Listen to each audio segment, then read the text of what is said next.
That was up there, you got everything else. Plenty of good seats available. Anywhere you want. Good morning, everybody, and thank you for coming this morning. We're going to have a program called Smart Seniors, Smart Investing, which is a joint program of the New York Attorney General's Office and of the Securities and Exchange Commission. So let me introduce our speakers. To my left is Mark Berger of the Securities and Exchange Commission. To my right is Vanessa DeSimone, also of the Securities and Exchange Commission. Farther down is John Castiglione of the Attorney General's Investor Protection Bureau. And on my far right is Jamie Fair of the Westchester District Attorney's Office. And so without further ado, let me turn it over to you guys who are going to present. Great. So, good morning. How's everybody doing? Good. So my name is Mark Berger. I'm the director of the New York office of the Securities and Exchange Commission, or sort of commonly known as the SEC. I'm happy to represent the SEC at this year's Senior Law Day. Even though I work in New York City, I live here in Westchester, so it's great to be able to do an event in my own neighborhood and not have to get on the train or the subway in order to go to work for a morning. So before I get started, I want to give you a standard disclaimer, which is that my remarks are my own and don't represent the views of the SEC or the commissioners at the SEC. I want to just tell you a little bit about the SEC, what we do, some of the resources that we have for seniors, particularly with respect to making wise decisions in retirement and protecting yourself from investment fraud. So just start out really basic. What is the SEC? We're a federal agency that's charged with regulating the country's securities markets. We cover all sorts of securities, stocks, bonds, and more complex types of instruments that we don't need to get into today. We also regulate different types of investment professionals, including brokers and investment advisors. So for example, if you work with a stockbroker, he or she probably is or should be registered with us, with the SEC. And a significant part of what we do, and for me the most rewarding part actually of what we do, is protecting investors. And we do that in a whole variety of ways. We have teams that go out and inspect brokers and investment advisors to make sure they're playing by the rules. We have attorneys and investigators that investigate possible frauds, and they bring action to try to stop scams as they're happening, and in a perfect world, try to get the money before it's gone and return that money to the investors who gave the money in the first place. And we have experts who really try to think of ways to make our markets safer by updating the rules and the regulations that we all have to play by. And if you've heard of the SEC, you may think of shows. There are some shows on TV like Billions. It's out there now. Movies like Wall Street. And you may get the sense that some of our primary focus is just that, like really sophisticated firms that trade billions of dollars each day. And while it's true we do go after firms when appropriate that make those big investments in large banks, our priority is actually everyday people, Main Street investors, meaning ordinary people who've invested or want to invest their hard-earned money. And a big part of the SEC's focus on Main Street investors involves seniors. Seniors are a top priority for a few reasons. First, we understand how important it is to protect your retirement savings. If a middle-aged person like myself loses money to a fraud or a high-risk investment product, it's not good, but I may have many more years to work and recover that money, where seniors don't and should be enjoying the retirement or very close to it. They don't have that luxury. And as you're probably aware, the sad truth of it is that there are bad actors in the market who actually target seniors and go after seniors again and again. Many seniors have accumulated savings for retirement, and unfortunately, it's the fact that you've saved this amount of money can make you a target for investment professionals, and in some cases, there are fraudsters who completely make up investments. And they're completely illegitimate, as you'll hear in a moment from some folks at this table, people who engage in what's called Ponzi schemes. In other cases, the bad actors are immoral investment professionals who might not be outright thieves, but they try to steer seniors into higher cost or higher risk investments for their own gain. Investing as a senior can sometimes feel like swimming in a sea of sharks, I would think. But the good news is that the SEC and other agencies, like our colleagues at the New York AG's office and at the Westchester DA's office, these folks are all working really hard to educate and protect senior investors. And in a minute, you'll hear from Vanessa and John about specific steps you can take to keep yourself informed and avoid investment fraud. But I also want to let you know the SEC is here on an ongoing basis to help you navigate those waters. And we have a website. It's sec.gov. We have some materials on this table right over here that have the website and everything in there, and you'll be able to find really a wealth of information about all sorts of topics that are relevant to seniors. We as an agency, we're not allowed to give investment advice, but what we can do is offer guidance on a range of issues, including the best ways to vet investment professionals, including questions to ask before you give your money over to an investment professional. We can give advice about the key features and risks of various types of investment products, such as variable annuities, structured products, and what you may have heard of called cryptocurrencies that are out there right now. Common types of investment scams. And you can also actually, on our sites, you can look up your investment professional to see if there have been any complaints lodged in the past against that person. If anyone makes an investment recommendation to you, or you're thinking about making an investment decision, whether it's small or large, I urge you to spend a little bit of time looking on our website. Chances are that we've got an investor bulletin or something that's relevant to you. And the other thing I'd urge you to do is very simple. Ask questions. We've got a bad habit in this country, is that we don't really talk frankly and openly about money. We sort of grow up thinking that money is a taboo subject, not something that we want to talk about, with our friends or with others. And look, that may be okay for a cocktail party. You may not want to talk about it there. But I'm here to tell you that that's not okay when it comes to your retirement savings. You can and should ask as many questions as you need to understand an investment or feel comfortable with an investment before giving money over to that person. And some good questions to ask, and again, this is all on our website, you can find it there, but some basic questions you want to ask are, what are the risks of this investment? How do these risks compare to risks of other investment options? What are the fees? What are the commissions that I have to pay? What are the costs associated with this investment? Do you have any conflicts of interest with respect to this investment? Can I sell out of this investment? Or are there restrictions if I want to get my money back and sell out of this investment? And so those are questions that are really just some of the tip of the iceberg. And I guess the point is, if I were to sort of underline this in one simple term, is don't be shy. Make sure you understand where your money is going. Good morning, everybody. I'm a hometown girl, so I'll use the microphone, but I'm from Mount Vernon, so I tend to speak up and speak loud. I am the elder abuse prosecutor from the Westchester County District Attorney's Office, and I've held that position since approximately 2011 with a little bit of a break. And so I'm tasked with taking care of all of the crimes, financial, sexual, and physical assaults that occur to Westchester residents that are 60 and older. I enjoy my position. I had lovely grandparents who actually happened to have been scammed when they were living in Florida. And it was a scam that we didn't hear about until way after the money and the jewelry was gone.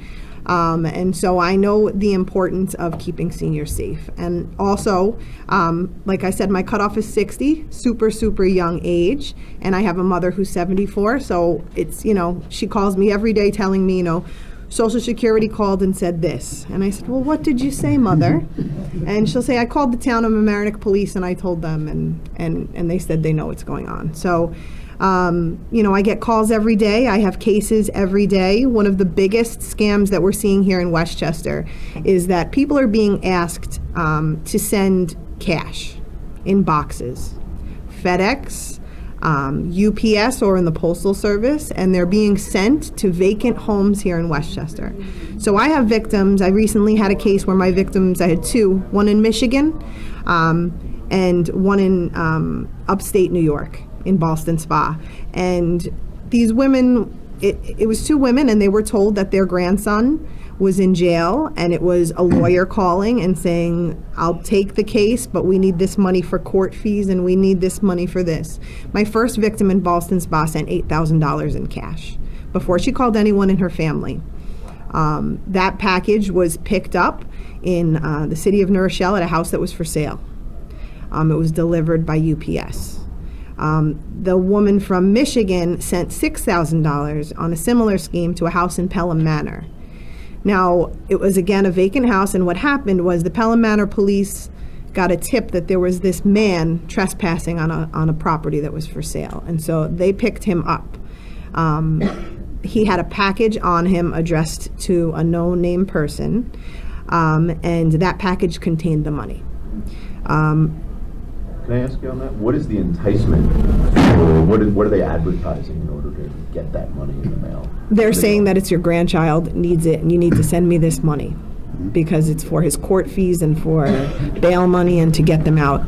So pulling at your heartstrings. And when they called the woman from Boston Spa a second time, she had realized it was a scam, but she had already sent that $8,000, and that package had not been intercepted. We were able to get the person who had been doing this, but we're really only getting the middle people. We're not getting the people who are getting the money. This particular ring, this person is Canadian, so he was a Canadian national, and he was staying at an Airbnb in the Bronx, and he was going around and picking up packages. He had a little bit of money on him that I was able to get back for the victim in Boston Spa. $1,700, but she had lost $8,000. And I was able to get the woman from Michigan all of her money back because the police had gotten the defendant with that package on him. So you might think, I would absolutely never fall for one of these scams, and that's what every victim that I have, and I call them my victims because they're suffering a loss. So every single person who I encounter will say to me, I just never thought. And their children, who I often have to deal with, say, my mom and I talked about this. My dad and I talked about this. But if you get a call at 3 o'clock in the morning, your first reaction, and they'll always say, and Gary and I talk about this all the time, they'll always say, don't tell my parents. Please don't tell my parents. And they might not even say which grandchild they're calling about. They'll just say, it's your favorite grandson. And then you automatically say, Johnny, what's going on? And so these happen all the time. I also, I go and I speak all the time, and sometimes my police departments will bring people to me because currently I have a victim in Greenburgh, and Greenburgh police have brought this man to me, and he's a doctor. And he's very well educated, and he's taught, and he was very well respected in his field, and he's about to lose his home because he really truly believes he's winning the Jamaican lottery. Or I don't know if it's a Nigerian lottery or a Jamaican lottery, but he believes he's winning a lottery, and nobody can tell him he's not. He's being told that he needs to pay the taxes to get everything. So he's about to lose his home that his son is living with him in, and there's no telling him. And he's been checked out, and there's nothing wrong with him, but he doesn't listen. And so I routinely, as part of my job, I will have meetings with him just to say, have you gotten your winnings yet? Because you're not going to get your winnings. And remember, we told you this. And remember, Detective Christmas told you this. And so, if you think that you're not going to fall for it, sometimes there's just something that sounds right. A big new one that we're getting is Con Edison. That your lights are going to be turned off and you need to send this and you need to send that. My tip is always that you should call whoever's calling you on the number that you know to be them and find out if what's going on is true. I had an opportunity to speak with somebody before we started who wasn't a victim of a scam, but they attempted to get her. The best thing I can tell you is that if you have an attempt, you're not a bother if you're letting your police department know. And you're really not a bother if you're letting my office know. We could have investigations going on that something somebody said to you during a phone conversation will give us a lead or a tip, because these people are very hard to find. But it helps when we're able to get the middleman. It helps when we're able to get the person who's picking up those packages, because we've then blocked them off from picking up packages in New Rochelle for the next year maybe. So it's not all gloom and doom. Part of my job is to leave my victims in a better position than when they had first met me, and that's what I really try to do. Whether it's providing, getting them the financial support they need. We have people that we work with. We have a justice center. We work to get victims of financial scams and other domestic violence issues money back, money that you're entitled to, and we have a justice center at our office that works with that, and we provide a lot of emotional support. My boss Fred spoke about our hotline, which is 995-1940, and it's a voicemail, and we check that every day, and within 24 hours you're going to get a call back from me, and it can be about anything that's going on in your life. If you have a friend, something's going on, we'll be able to point you in the right direction if it's not an issue for the district attorney's office. But that's also part of my job, and it's an enjoyable part of my job, because it's not all gloom and doom. There are people out there who are trying to get your money, but there are ways to keep yourself safe, and there are ways that we can protect you, and that's what we're here for. So thank you. Thank you, Jamie. And before I turn it over to Vanessa and John, I just wanted to make a note about the biggest investment scammer probably in American history. Bernie Madoff stole over $50 billion running a Ponzi scheme, the type of scheme that Mark referred to earlier. And I think it's significant to note that his victims were not stupid people.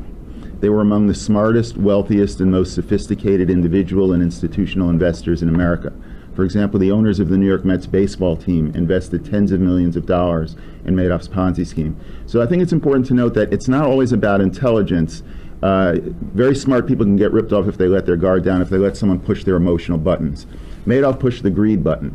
At a time when you could earn very little money conventionally by investing, he was promising 15 and 20% guaranteed returns. So those are big red flags. So, If I may? we'll hold questions for the end if we could. They're not going to hear you. We're recording this, and they're not going to hear you without the microphone. So we'll take you at the end, okay? Thanks. So hello, everyone. I'm Vanessa DeSimone from the Securities and Exchange Commission. I'm an attorney in the Division of Enforcement. I'm going to turn it over to John to start the presentation. But just before I did that, we wanted to give our standard SEC disclaimer, which is that the information we're providing today is really being provided as a service to all of you as investors or potential investors. And the presentation is not an official statement of SEC policy, a legal interpretation, or some sort of specific investment advice. John? Morning, everyone. My name's John. I work for the New York Attorney General. And so you've heard a couple of us now who have worked at different offices. It can be confusing sometimes. I think the easiest way to think about it is that Mark and Vanessa, they work for the SEC. That's at the federal level. Gary and I work for the New York Attorney General. That's at the state level. And Jamie works for Westchester at the county level. And each one of us has already told you or will tell you at the end of our presentations, if you have any questions or if you have any concerns, give us a call. Who do you call? I don't think it really matters. The important thing is call someone if you've got questions about someone who has asked you to give them money, if you've got concern about something that's already happened to you, or if you have questions, call one of our offices. The little green packet you have has our number. This presentation will have numbers for all of us. You can write them down. You can go on the internet and find the number, ask someone. It's just important to call and ask questions because, like Jamie said, you never know what kind of information will lead us to be able to find bad guys that are doing stuff. So what we'd like to do over the next couple minutes is walk you through some of the most common types of frauds that you may encounter. We've talked about many of them already today, and what we hope to do is just give you a little bit of information about what's out there, give you some red flags to look out for, some things that should perk your ears up about something that might be wrong and you might want to stay away from. And then once again, we'll give you some information about who to call if the problem arises, if you have a question or a concern. So we've talked about some of this already. Common types of financial scams. Look, there's a million types of varieties of scams, but the ones that we see the most can be broken down into some buckets. And frankly, these are scams that in one way or another have been happening for a long time. These days with cell phones and emails, they might come in different flavors, but they've been happening one way or another for a long time. And all the folks up here on this stage have a lot of experience in dealing with them. The first bullet you see there, grandparent scam, that's what Jamie mentioned. That is, any variety of someone calling you, often late at night, saying your grandkid is in trouble, your niece, your nephew, they're in trouble. You need to send money. You need to wire me money. You need to mail money. You need to write a check soon to get them out of fill in the blank. Often police trouble. They're in jail. They're stuck in a foreign country and they need a plane ticket home. Don't, like we said, don't tell their mom. They're afraid they're in trouble. They've come to you because they trust you. Don't tell their mom and dad about it, right? That's got all the red flags of a scam. What are those red flags? Someone you don't know contacting you. Time pressure. We got to do this now. There's no time to wait. Don't tell anyone else. Keep it secret. Don't tell mom and dad. They think they'll get in trouble. Send cash or a check or something else that will get the money in the scamster's pocket immediately, right? It's not, necessarily something where, okay, we're going to need some money in a few weeks, or we're going to need that. No, it's send me cash or send me a check or wire money. Or if any of you, you've got I don't even have it, but on the phones now, you can send money. Just send the money through your app, right? It's got all the hallmarks of a scam, all those red flags. A little bit different, some same elements. IRS phone calls, or Con Ed, or the Social Security Administration. All of those agencies and services that we depend on for our power, for our livelihoods. They don't call people, right? The IRS does not call people and ask for money. Con Ed, they might call you up from now and again, but they don't pressure you for money, right? The Social Security Administration, the IRS, they don't call up and ask for money. These scams, I've gotten them myself. This is the IRS. You messed up on your 2018, 2017, who knows, 2015 taxes. You owe $1,000 immediately, and I think the guy said, I'm going to send the police to your house to arrest you. That was the tip-off for me. I don't think the IRS uses the local police to collect, but it's not just the IRS. Any agency that you can think of now, folks are calling up and asking for money. The other tip-off for that, I remember I was at work and they actually called me on my work number, which I thought took a lot of guts to call a state law enforcement agency and run your scam. I could hear in the background the commotion, right? Because there was clearly a room full of people making these calls, and so I had to assume that the IRS doesn't make these sorts of calls from a common room somewhere. So that's another type. Advanced fee scams. This is, there's lots of varieties of this. I think one variety of that is you've won the lottery in Nigeria, or there's an investment that I just need some payment up front, some rather large payment up front to release the money. The money is sitting in an account and I need $1,000 to release it. So send it to me. That's typically the way the scam works, is that if you give me this money now, it will unlock more money for you later. We see these through email. I've gotten them for years. Through email, I assume they come over the phone now too, and every other way. I have to imagine these are running all the time on social media, like your Facebook and all that sort of stuff. So that's that. Next, unsolicited can't miss investment offers. Again, the same, that can be a lot of different things, but the same idea, that someone typically contacts you affirmatively through the phone, or maybe you see it in an email or on your Facebook page or something like that, where I've got a hot deal, it's an absolute winner. You need to get in on it now before everyone else scoops it up, right? I mean, that's been happening in various iterations for much longer than any of us have been alive, and it's that time element of you need to do it now, don't wait. And that kind of gets us to the next one. And you see this a lot on television, frankly, and in other ways, coins, precious metals, oil and gas schemes. Those are particular products, each of which are legitimate investments, right? People can invest in coins, they invest in gold and silver and other metals. Oil and gas, it's a huge industry, maybe the biggest industry. It's very legitimate. The hallmarks of these schemes, I think I've seen, commercials you'll see on cable television a lot for precious metals, commemorative coins. Look, there's nothing wrong with if you want to buy a commemorative coin because it looks nice and you want to keep it in your home. I've got a couple of them. What is a red flag, or should be a red flag for you, if someone is suggesting that you buy this coin because it will increase in value and get it now for the low price of whatever, and in several years it'll be worth 5 times that much. Limited edition run. You got to be careful on that sort of stuff. That can very easily and subtly go from a collector's item, something you want to spend your money on because it's important to you, to an investment scam. You want to be careful with that. Oil and gas scams, look, I don't have that kind of money to be investing in oil and gas. I don't know, maybe lots of people do. Be very careful with those. There's new well, there's new drilling. We need your money to get it off the ground.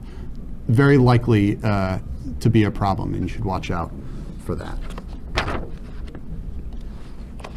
So these are some, what I'd like to talk about now is these are some of the ways in which the schemes are structured. They may be oil and gas or coin schemes or something like that, but there's some common ways in which fraudsters will try to, again, tug on the heartstrings a little bit, or will structure their frauds for their own benefit and not for yours. First, affinity fraud.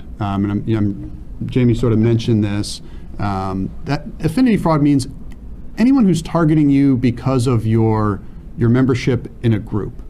And that can be as a senior, it can be as a member of a particular religion. And I think that Bernie Madoff unfortunately leveraged his connection with major synagogues in New York City to work his scam.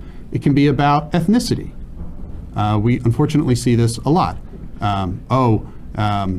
Everyone in the, I'm an Italian American, everyone in the Italian American community in Westchester, we're getting in on this. We see it a lot, frankly, in Queens and Brooklyn, in the Polish communities or the Russian communities. Fraudsters will use your desire to be involved in your own community to get you to invest.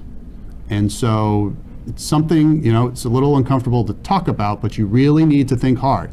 If someone is pitching you an investment and using or trying to leverage your feelings for your ethnicity, for your religion, for those of your age, you got to think hard about what they're trying to get you to do. So next, I skipped ahead on the thing. Okay, so that's the Ponzi schemes. This is more the structure of an investment and what makes an investment fraudulent. So a Ponzi scheme, Charles Ponzi, was it in the 1910s, 1920s? I think it was a long time ago. Predated the creation, I think, of any of the agencies up here. He was really the first big, maybe nationally famous scamster. And what a Ponzi scheme is that there is no investment, right? What's an investment? Investment's when you give your money over to someone else to do something with that money, to run a business, to make more money, and then you get more money back. Or you give your money over to someone to invest it somewhere else, again, whether that's in stocks or bonds or commodities. In a Ponzi scheme, there is no actual investment. The money that the fraudster is taking in, he's typically keeping, but sometimes the initial investors in the scam, they get a return. They get some money back, right? Because what the fraudster is doing is going out to multiple people and collecting up all the money from them and using the money he's collecting to pay out the first victims so he can keep it going, and it just spirals from there. But of course, they always fail, because at the end of the day, you can never continually get investors to invest in your scam. At some point, the money's going to run out. Maybe the first few investors will be okay. Everyone else is going to lose their shirts. And typically, most, if not all, of the money has been spent by the fraudster, him or herself, on things that don't have anything to do with an investment. Some of the things that really all scams, but especially Ponzi schemes, have going for them, I suppose, high investment returns with very little risk. You'll often hear, we're investing in an absolutely safe asset, you're not going to lose your money, and you have the chance to make a lot more. I guarantee you'll see consistent returns every quarter, 5%, 10%, 15%, whatever it is. Don't worry, there's no risk here. That's impossible. If you are investing your money, you are exposing yourself to some risk, especially when it's in a type of the market that's not typical, right? You can buy treasury bills. Those are pretty safe. You can buy stocks. We all know they go up and down. But the minute you start hearing about, well, it's a specialized field, I can't tell you, or it's too complex for you to understand, those are red flags in and of themselves, but it also means that there's no way that returns can be guaranteed. So you got to watch out for that. Now, some Ponzi schemes, at least in the beginning, can be good about giving you statements. Of course, the information in those statements is not real. Others, you have trouble getting your statements. Like, hey, I was supposed to get my quarterly statement here. What happened? And you'll hear every excuse in the book. My secretary was out. We're having trouble with the correspondent bank. They'll make up something, the printer was broken, or, make it up. Every excuse in the book why you can't get your statements. I mean, I don't know about all of you. I get like too many statements from my retirement accounts. I get them in my mailbox all the time. I wish they would frankly stop sending them so much, but that's the sign of a legitimate investment, that you get regular statements in whatever way you have asked to get them, whether that's through the mail or the email or what have you. Again, secretive or complex strategies. A lot of the folks on this stage have dealt with very complex investment products. There's more than any of us could possibly know or understand, but they do follow some sort of regular pattern. When you're talking about individuals who are approaching you for an investment, if you can't understand what they are going to do with the money at some level, you really need to ask more questions and maybe get one of our offices involved. So we'll go to the next slide. Pump and dump, this is just another kind of scam. This has been going on for a long time. I think it got big. I mean, it's always big, unfortunately. It got big like in the 80s and stuff, where pump and dump. It's a typically a stock that, you haven't really heard of, or a company you haven't heard of that's just been listed for trading. It's trading for pennies, and if you get in now, it's going to shoot up in value, right? Now, if that were really true and legitimate, I'm not sure why they're going out and telling everyone about it. I think they'd want to invest in that company themselves. In any event, you'll often see a new company get in now. It's that element of doing it fast, got to go quickly, and we're going to shoot it to the moon, and you'll benefit. You'll buy in at a penny, and you'll sell at $5, and you'll have made, what is that, 5,000% or whatever the math is. What that typically is you're being scammed. Because what's going to happen is, assuming there's even a real company and a real stock, and oftentimes there is, you buy the stock price goes up, but you're not going to sell at the top. The guys who are pushing the stock are going to sell at the top. And what happens when you sell a lot? The price goes down. When everyone's buying, when you're giving over your money, that's when the price goes up, but he's not going to let you sell, right? He's going to sell first. And then when it's time for you to sell, you're going to be lucky if you can get any of your money back. Typically, those stocks go to zero. So it's called pump, because they get it on the way up, they get out, then they dump it. They sell it all, and the price goes back down. So I think this is, one more, and then I'll turn it over to Vanessa. Seminars and newsletters. You might see this a lot. This is more, again, like how they get you in the door. Come, you can have a meal on us, or we'll have an investor education seminar. Trust us, we're not going to sell you anything at the end of this. And we'll tell you about these investments. I have to say, I haven't dealt with this sort of scam as much. I think they might happen more like in, down south with vacation homes and buying property that may or may not exist or may not be like already underwater. Look out for those. Newsletters, the same thing. There are very strict rules about how investment newsletters and guidelines and publications, how they have to work, and who can say what and what they have to disclose about what they're saying and whether they own any of the stock. Guys who are doing this aren't following those rules. They're pitching newsletters about stocks, hot tips, and just be aware of when does the ask for money come. So come with the newsletter, get in now, come to our seminar. We have cards on the way out the door where you can make your investment. That's the sort of stuff that you need to look out for.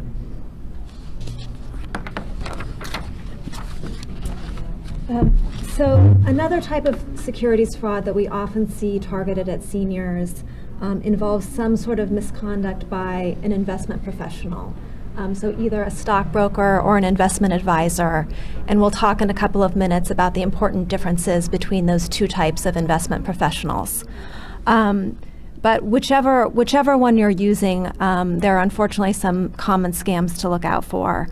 One is just outright theft from the customer's account.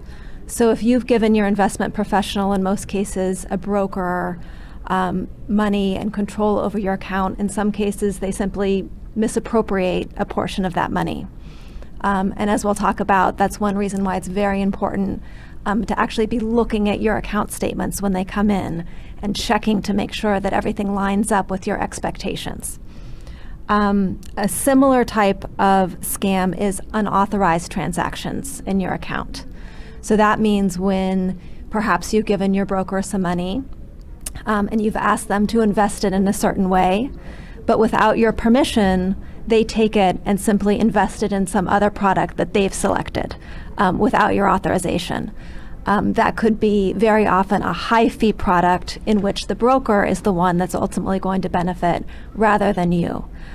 So again, important to check those statements and make sure that your investments match up with your expectation. I can tell you that many times when we investigate brokers for certain types of frauds, one of the things that we see is that they have had complaints in the past for unauthorized transactions. Another very significant type of fraud is called churning. And churning means that if a broker has control over your investment account, they buy and sell securities very frequently in order to earn commissions for themselves. So they're not buying that stock for you because they think it's good for you. They're buying it because when they buy that stock, they get $10, $20, $100, whatever the commission schedule is. And when they sell that stock, again, they get that commission of $10, $100. So while it may have been in your best interest to make, let's say, 5 transactions in a year, they're making hundreds or even thousands of transactions in a year. In the same vein, we see brokers making unsuitable investments. Brokers, even if they're not investment advisors, and we'll talk about those important distinctions in a moment, must recommend investments that are suitable for their particular client, for you as an individual. They must know a little bit about your financial situation in order to determine what's suitable for you. And suitability isn't the same for everybody. What's suitable for somebody when they're in retirement might be different for what's suitable for somebody when they're at the very beginning of their careers. What's suitable for somebody that's depending on a relatively modest amount of retirement savings to live is very different from what's suitable for somebody that has millions of dollars and they don't mind taking a little chunk of that and making a speculative investment. Some products or features of products that are particularly troublesome in certain cases, especially for seniors, are margin. A margin account means that you are borrowing money to make investments, and so that means that you can actually lose more than you put in because you're borrowing that money. certain annuities and complex investments just may not be appropriate for seniors. And so if your investment professional is suggesting that you go into those products or you invest on margin, again, that would be a red flag that should cause you to ask more questions or contact one of our agencies. And the last one is not necessarily a fraud per se, but there are some products that have very high fees and expenses, and that might not be appropriate for somebody depending on what their risk profile is. And over time, those high fees can really eat away at the overall value of your investment account. So it's important to make sure you understand the fees and expenses associated with each product and understand, hey, why is my investment professional suggesting that I invest in this product that has very high fees when instead I could invest in a product that has, like a mutual fund, for example, that has exceedingly low fees? So those are good questions to ask. Did you want to take these, John? Sure. I think we've talked about a lot of this already, but some of the persuasion tactics that fraudsters tend to use, look, source credibility, claims to have special credentials. I think this is a little bit what we talked about. Investment professionals, some do have special credentials, right? They are registered brokers, registered investment advisors. Financial planners also have, they are certified. Fraudsters might try to, claim credentials that they don't have.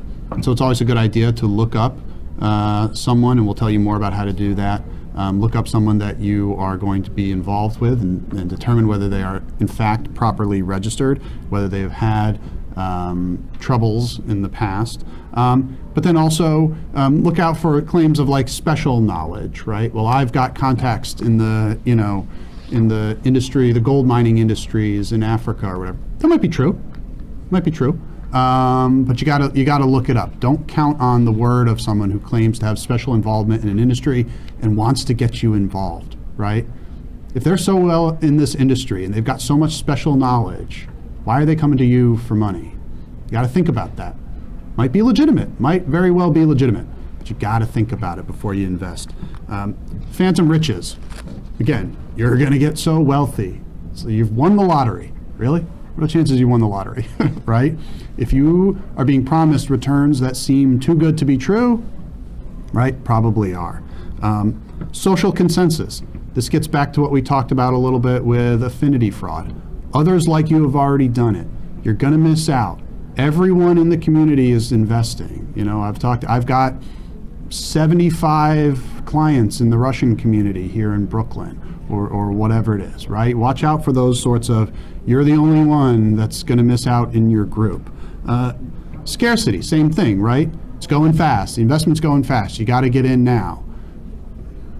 Hard to think that that's a legitimate investment, right? There's plenty of shares of Apple stock to go around for everyone. That's never a problem, right? Like, you can always invest a little more in ExxonMobil if that's your thing, right? This scarcity, you gotta go now, that's the time pressure, you gotta watch out for that. And then it's reciprocity, right? This is a classic tactic. I'll do something small for you. I'll get you in. I'm not supposed to be taking any more investors, but I'll do a special thing for you. Or it could be more than that. It could be on really, I'm sure you see this, I'll help you out in some way.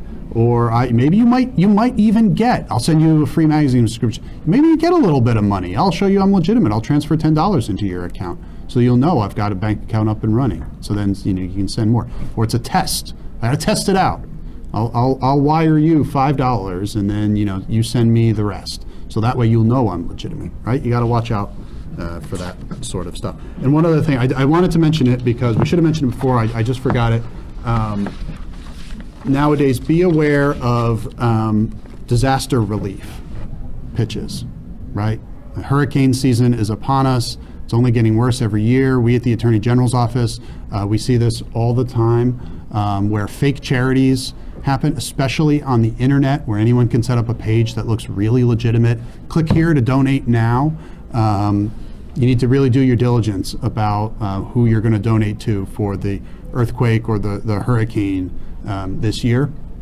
We have a charities bureau that helps regulate charities in the state of New York and nonprofit agencies. They can often be helpful in determining, not to tell you where's the best place to invest.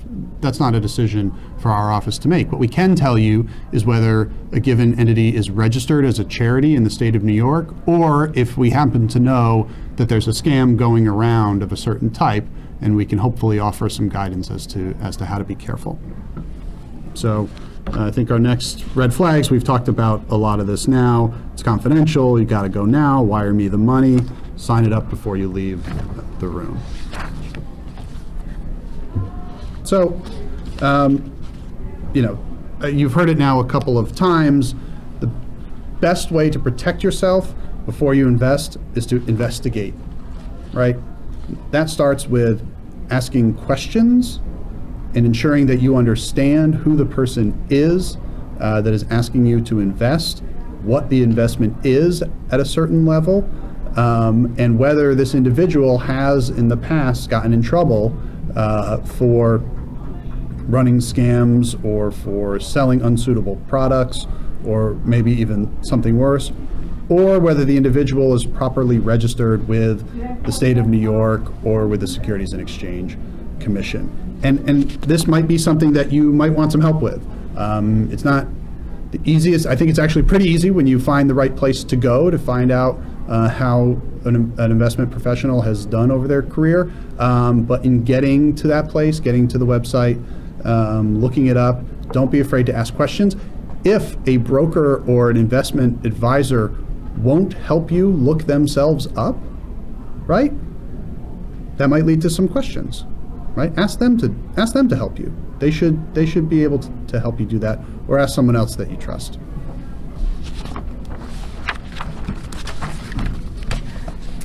So, who needs to be registered with the SEC? The two main types of investment professionals that you all will probably deal with that need to be registered with us are broker-dealers and investment advisors. Both of those types of professionals need to be registered, but there's very important differences between them. And it's important that anyone who's investing knows whether the person they're dealing with is a broker, an investment advisor, or both. And sometimes it can be a little bit confusing because there's some people that are what we call duly registered. So for example, I had a conversation with my mother who had been using an investment professional for many years that she liked. And I said, well, Mom, is he a broker or an investment advisor? And she said, well, I don't know. I said, well, how do you pay him? She said, well, I don't know. So we had to go down to his office and sort out some of those things. And he actually welcomed that discussion, which gave me a lot of comfort that in fact he was a legitimate person. And it gave my mom a lot of comfort as well. So a brokerage firm is a firm where investors actually maintain their securities account. And the people that work for a brokerage firm, you would probably think of them as a stockbroker. We call them a registered representative. They are the people that actually affect securities transactions. So if you could think of somebody, if you say, for example, I want to buy 10 shares of Apple, and somebody goes to their computer and puts your order into the market to actually buy those 10 shares of Apple, that person is acting as a broker. And so brokers are commission-based. That means that they are going to get paid when they make those sales or purchases of stock or other kinds of security for you. So for example, you may have heard Schwab saying, we do trades for $4.95. That's their commission rate. Generally speaking, brokers are not your fiduciary. There are some new regulations coming into effect next year that are going to require brokers to act in your best interest in certain situations. But for now, they don't have to act in your best interest. The only requirement for brokers is that they recommend investments that are suitable for you. An investment advisor, on the other hand, is a fiduciary. They do have to act in your best interest. And an investment advisor's job is going to be to give you investment advice, help you make financial plans, help you figure out what asset classes you should be in, but they're not actually going to be the ones personally buying and selling those securities. Investment advisors are usually paid, they're not paid on a commission basis. Instead, they're generally paid as a percentage of your assets under management. So let's say you have $100,000 in your retirement account, they may be getting 0.5% of that per year as their fee for managing your investments. And again, those folks are fiduciaries and should be held to that standard. So it's important when you're thinking about choosing an investment professional, or if you already have an investment professional, to know, hey, which is it? Because the broker who doesn't have that fiduciary duty to you may have different reasons for recommending a product than somebody that is wearing that fiduciary hat. Vanessa and John, Yeah. could I ask you to just wrap up, because the Sure. next workshop is going to need to take over this room. Sure. So I think what we probably just want to leave with, again, is our information. Because as Mark said and John said, we are here to help. So if you find yourself in a situation where you think you may be scammed, you're worried that perhaps your investment professional is doing something unscrupulous, please reach out to one of our agencies. That's why we're here. We have the phone numbers here, which you can write down, but we also have the brochures, and you can also simply just Google us, SEC, NYAG, Westchester DA's office, and find all of the information you need. Are there any questions before we wrap up? Yes. Is there a statute of limitations on making a complaint? The question was, is there a statute of limitations on making a complaint? So I can speak to that from the federal level. So under the federal securities laws, there's a 5-year statute of limitations for securities fraud. So again, it's important for us if we want to be able to recover your money, because obviously it does take time for us to investigate the case. If you think that you may have been scammed, it's important to contact somebody as soon as possible. Yeah, New York is 6 years, and so a little longer, but basically the same. And from the district attorney's office, different crimes have different statutes. There's no statute on reporting, but you should always report it right away, because the staler the information is, the chances of us getting your money back or finding the perpetrator is long gone.